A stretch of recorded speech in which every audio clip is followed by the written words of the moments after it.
I'm pretty excited to give you today's video because I finally got my hands on my dream camera. This is the A7CII, and I reckon this is the best everyday camera going into 2026. So I sold my trusted and much loved A7 III so that I can get the A7C Mark II. And in today's video, I'm going to talk about why I think this is the best everyday camera going into 2026. So firstly, let's talk about the image and video quality. So starting with photo, we're getting a 33 megapixel full frame sensor that's both in the Alpha 7 IV as well as the FX2 cinema line, with a few compression options for photo, and I often just leave it in uncompressed. Images are sharp with enough resolution to crop into the image without losing too much detail. I think this is the middle ground between the A7 III that I had, which was a 24 megapixel sensor, and the beast of a camera that I got to use, which was the A7CII.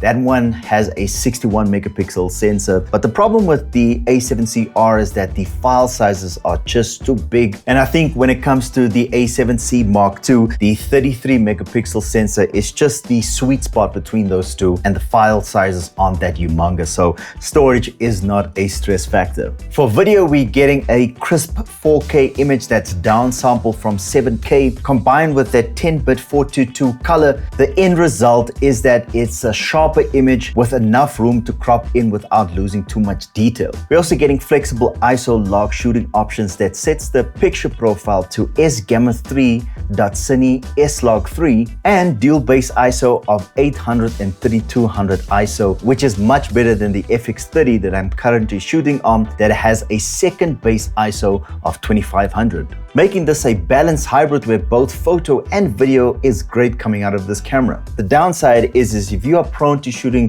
a lot of slow-mo content, the 4K 60p comes with a hefty 1.5 times crop. What makes it even great is the ability to custom set separate menu settings for both photo and video. You can also set different memory recalls for 1, 2, and 3, and these are set for video and photo separately. So in other words, it means that once you are in photo mode, you can have separate memories for 1, 2, and 3, and when you're in video mode, you can also have separate memory recall for 1, 2, and 3.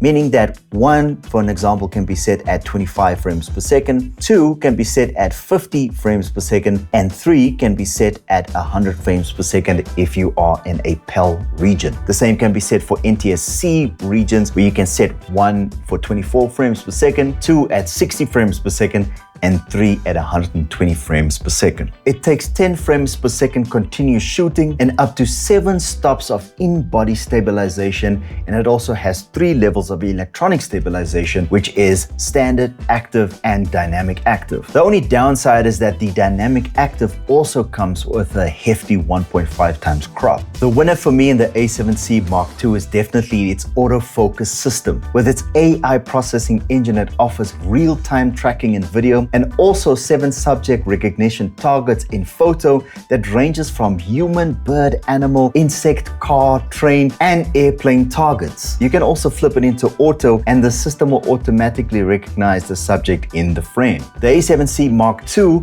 has auto framing that's also in the ZV-E1 as well as the A6700, but this camera, because it's a full frame 4K downsampled image, you retain enough resolution depending on how severe the crop level is set at. So now the downsides of the A7C Mark II. But before we do that, today's sponsor is me. If you liked the video so far, consider smashing that like button as well as the subscribe button, and also don't forget that bell notification button if you want to be notified the next time I upload a video to the channel. So the first thing that I can definitely say that I don't like about the A7C Mark II is the small grip. If you look at the A6700, it actually has a much beefier grip than the A7C Mark II. It also comes with a single card slot, although I've never had a card fail on me ever. But for you, it might be completely different, and something with a dual card slot might be something that you should look at. The tiny EVF is an issue, but because I don't often use an EVF,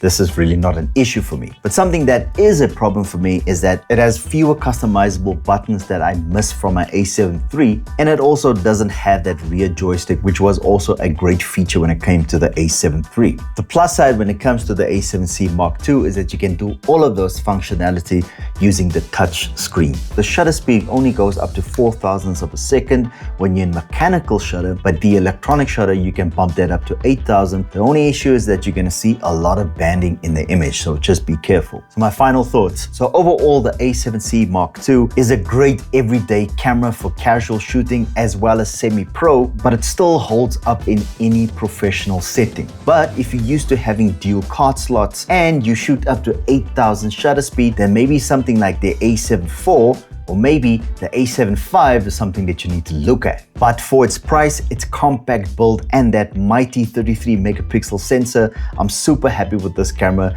and I'm pretty sure that you would be too. So let me know in the comment section what you think, and also don't forget to hit that like button as well as the subscribe button. And until next time I make another video, thank you so much for watching. Have a great day.